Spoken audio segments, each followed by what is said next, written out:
Dari Tanah Sunda yang asri, Komisi Pemilihan Umum Kabupaten Majalengka mempersembahkan.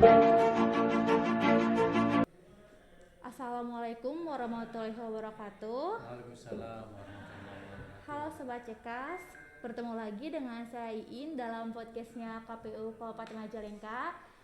Kebetulan kita udah lama banget nggak podcast, terakhir di tahun 2021. Hari ini alhamdulillah senang banget bisa bertemu lagi dengan teman-teman. Tentunya di sini juga saya tidak sendirian, karena pasti yang namanya podcast selalu ada tamu-tamu menarik yang hadir ke KPU Kabupaten Majalengka. Hari ini kita sudah kedatangan dari DPC PKB Kabupaten Majalengka, dan suatu kehormatan Bapak Ketuanya bisa datang langsung ke sini. Biar tidak terlalu lama, kita langsung saja sambut Bapak Ketua DPC PKB Majalengka. Assalamualaikum warahmatullahi wabarakatuh. Waalaikumsalam warahmatullahi wabarakatuh. Boleh Pak, kita perkenalan dulu. Kan ada tuh namanya tuh tak kenal maka tak sayang, biar teman-teman yang nonton bisa kenal Bapak dulu gitu. Oke, silakan Pak. Kamera sebelah Baik, sini. terima kasih. Maaf ya, saya buka sedikit nih. Ayo Pak. Saya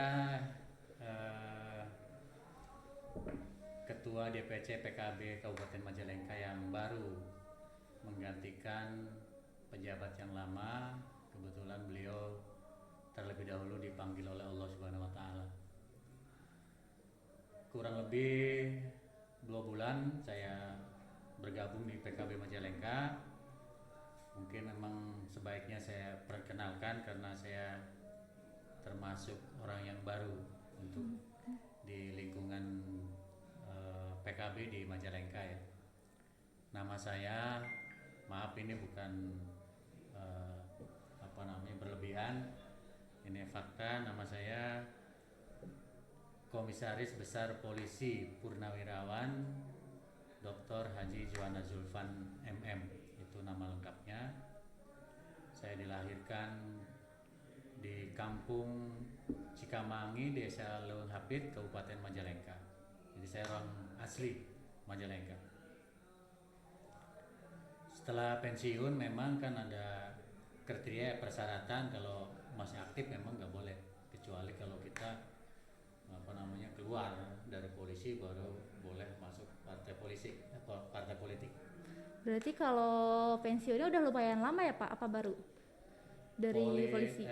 Pensiun saya lebih kurang setahun lah. Baru setahunan berarti 2021 ya. Oke. 2021, kemudian ada debut dari tokoh-tokoh masyarakat datang ke saya gitu ya.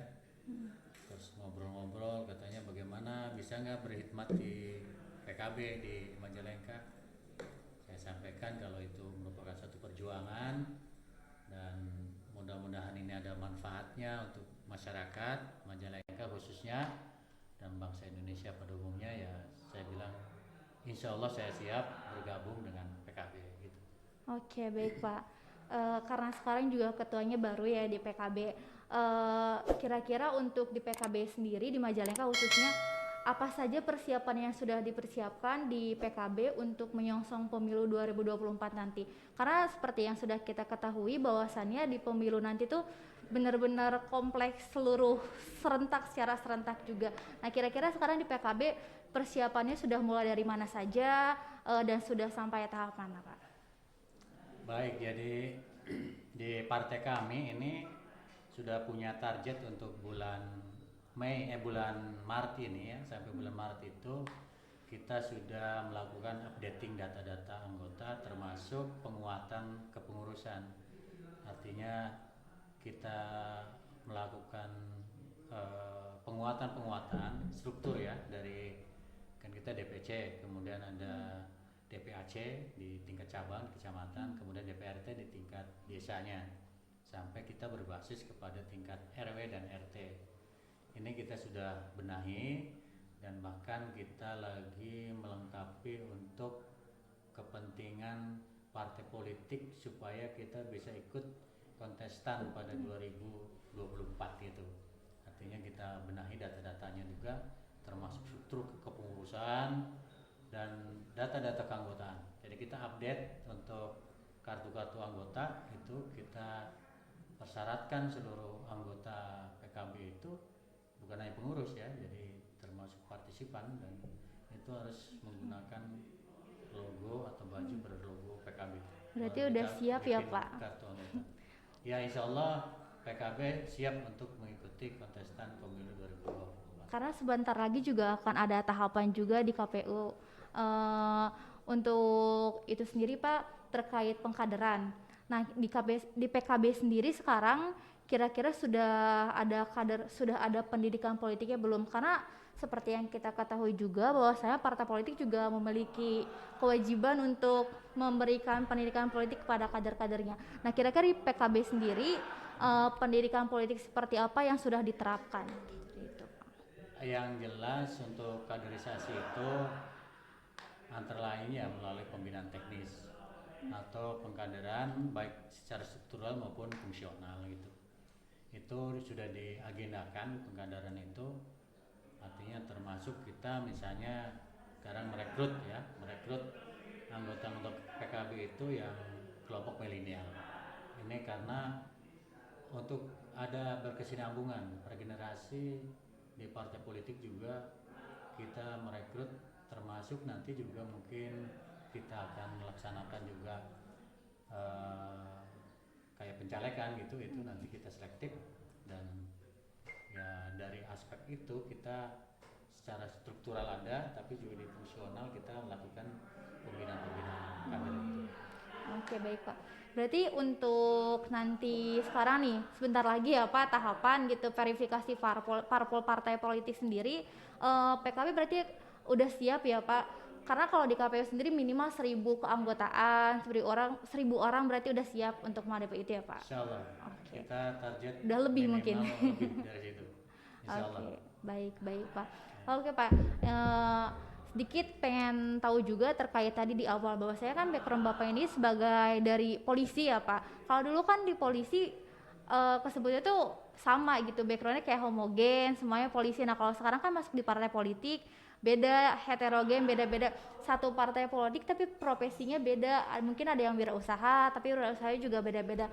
Nah kira-kira apa sih perbedaan ketika Bapak masuk ke partai politik dengan background Bapak yang berbeda dari yang lainnya? Karena biasanya kan kalau jadi biasanya kalau ketua-ketua tuh punya background dari partai, dari politik sendiri, walaupun gak menutup kemungkinan semuanya bisa gitu Pak.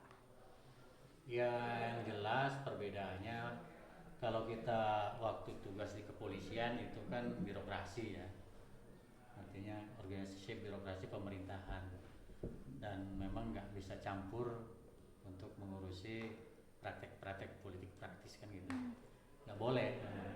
Di kita ya netral sifatnya kayak KPU gitu kan. Jadi kita malah tugas pokok kepolisian itu dalam konteks pemilu itu ada dua kan. Yang pertama kita melakukan pengamanan, yang kedua adalah kita melaksanakan kegiatan penegakan hukum terpadu atau Gakumdu. Kalau memang ada pelanggaran pidana pemilu kan gitu. Jadi sangat beda ya. Pada saat saya tugas di kepolisian, ya saya taat patuh dengan aturan-aturan pemerintahan, aturan kepolisian. Ketika kita ini sudah tidak profesi polisi, berarti saya masyarakat biasa. Kembali kepada habitat. Polisi itu kan dari masyarakat kepada masyarakat. Kita tugas ini asalnya dari masyarakat, kemudian menjadi polisi, kembali sekarang ke masyarakat. Artinya status pensiun kan sudah selesai. Ya, yang saya sudah rasakan ya selama 2 bulan terakhir ini memang sedikit beda lah. Sedikit beda dengan kalau di partai politik berarti kita harus bisa bergaul untuk, ya di polisi juga sama, tapi maksudnya dalam arti kita lebih leluasa gitu ya, lebih leluasa karena saya sudah nggak terikat dengan kode etik kepolisian gitu. Tapi kita sudah bisa bermasyarakat lebih luas, melakukan satu upaya-upaya yang dibenarkan. Kalau waktu di polisi kan ada yang dilarang lah, ikut parpol kan nggak boleh, kalau ini kan boleh gitu. Berarti saya boleh berkampanye, boleh bersosialisasi, boleh mengatasnamakan parpol kan begitu. Oke baik Pak. Untuk yang terakhir ya Pak, ini karena kebetulan Bapak lagi berkunjung ke KPU Majalengka. Nah, kira-kira apa sih harapan Bapak ke depannya untuk KPU Majalengka, begitupun agar bisa bersinergi dengan DPC PKB Majalengka? Ya, pertama yang saya tahu KPU itu kan diberikan amanat undang-undang untuk menyelenggarakan pemilu sebagai wasit, sebagai manajer, artinya dalam kontestan kepemiluan seluruhnya saya kira harus mentaati aturan-aturan KPU. Ya, harapannya jelas yang pertama dari KPU memberikan bimbingan ya kepada partai-partai politik, bukan hanya ke PKB, khususnya kepada kami lah.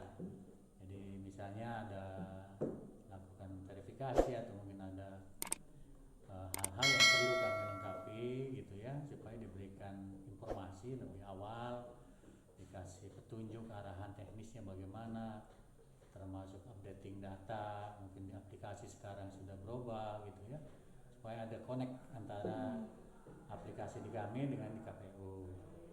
Kemudian yang berikutnya ya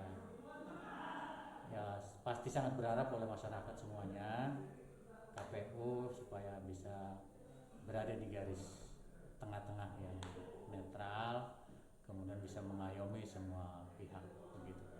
Oke, baik Pak. Terima kasih untuk waktunya. Saya kalau sepertinya diterusin nggak akan selesai Pak pertanyaannya. Terima kasih untuk waktunya kepada Bapak Ketua DPC PKB Majalengka. Ini dengan siapa lagi namanya? Iin Pak. Iin Iya siapa? Pak, Iin Indrawati. Iin Indrawati. Asalnya dari mana? Dari Kasokandel. Kaso kandel itu berarti ada kaso tipis. Kasokandel, kalau saya berarti Kasokandel, tapi saya juga desanya di Jatimulya Pak. Jadi kayak desa Jatimulya, kecamatan Kasokandel.